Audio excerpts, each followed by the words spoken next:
the management company decided, hey, we're going to have Aldo Nova produce your new album. And that was another whole story working with Aldo. Aldo was such an amazingly gifted musician.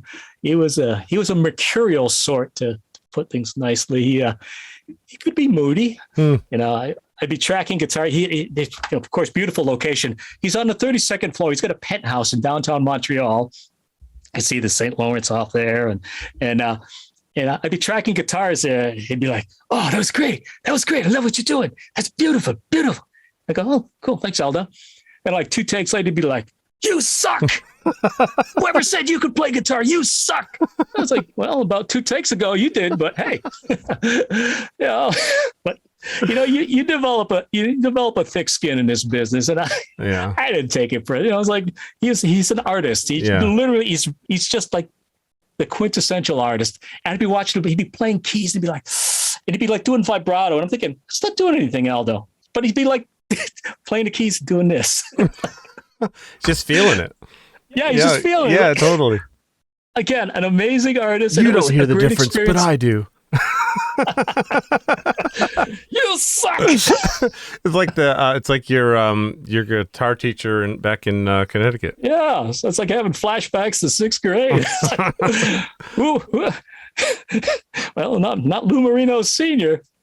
So Aldo was, again, you get to live life to its fullest. Aldo and I won't go into too many details, but I've been arrested for 2 felonies in Canada, and Aldo was responsible for one of them.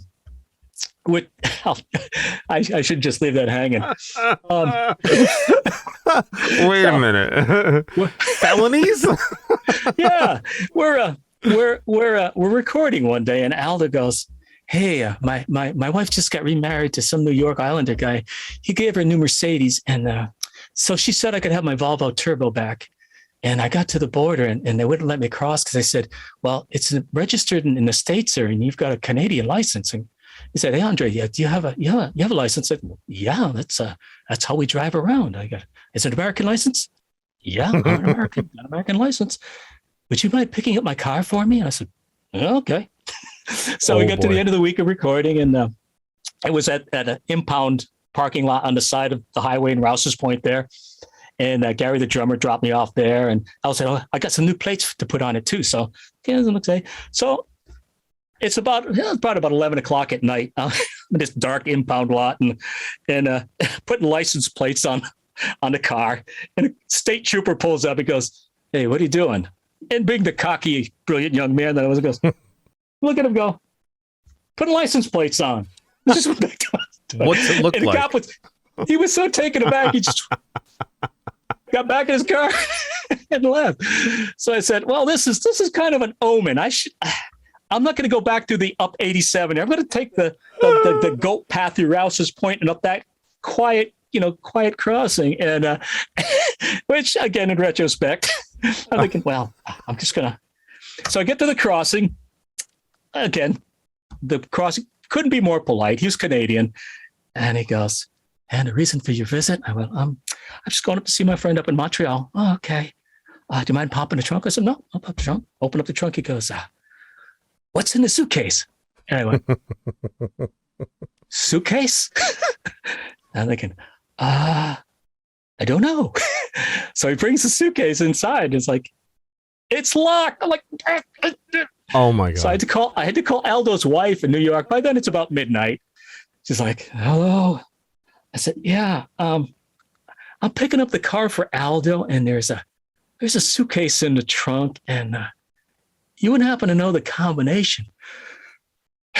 "It's 238. Click." It's like, okay, so I get the combination. 238. Now the suitcase is cool. It's this blue. I can still picture the suitcase. It's got Cyndi Lauper tour tags on it still from when Aldo was touring with Cyndi Lauper.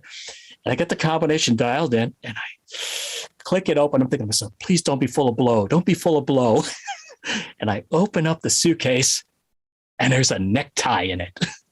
The only thing in it was a necktie. So I close. What? Knowingly close it like, oh yeah, that necktie. Get back in the car, drive all the way up to Montreal doing the speed limit and nothing over the speed limit. Because I'm like, I'm going to get to the parking garage, park there. Fine. Crash at Aldo's. We get up in the morning, start working on the album again. And he said, hey, the new Def Leppard album's out. We got to go get the new Def Leppard album. So, okay. So go out to the parking garage, go to get in his car. And all of a sudden the RCMP is surrounding us. Oh my God. And it's like, what's this about? Apparently, Aldo was a little gray on the rules about bringing cars into Canada. Apparently, it's considered smuggling. Oh my God! Really? So Aldo and I got arrested for smuggling. Wow. So the necktie is not related to the story. It's just an insane part of it. Yeah. Oh my God. Right? Did you ever ask about the necktie? Like, what is going on? Please tell me you did. Next time I see Alice, remember that suitcase? I still got the suitcase. But yeah, what's the deal with that necktie? Who wore a necktie? One necktie and a case. Court date? Oh my God, that is insane. How did that turn out? I mean, what? Well, Aldo has good lawyers. Oh, okay. His last name is actually Cappuccio, which is Italian. Ah. But he had really good. He was connected. He had good lawyers. So okay. I never had to go to court for that one. Oh well, that's all right. That's good. Oh my God, yeah. And plus, you were totally putting license plate on the car too and driving it over. So yeah. And he was just told you to. He was your Charlie Manson. Yeah, I'm just. Yeah. That's insane. Well, if I go on to try to assassinate Gerald Ford or something, then you'll know.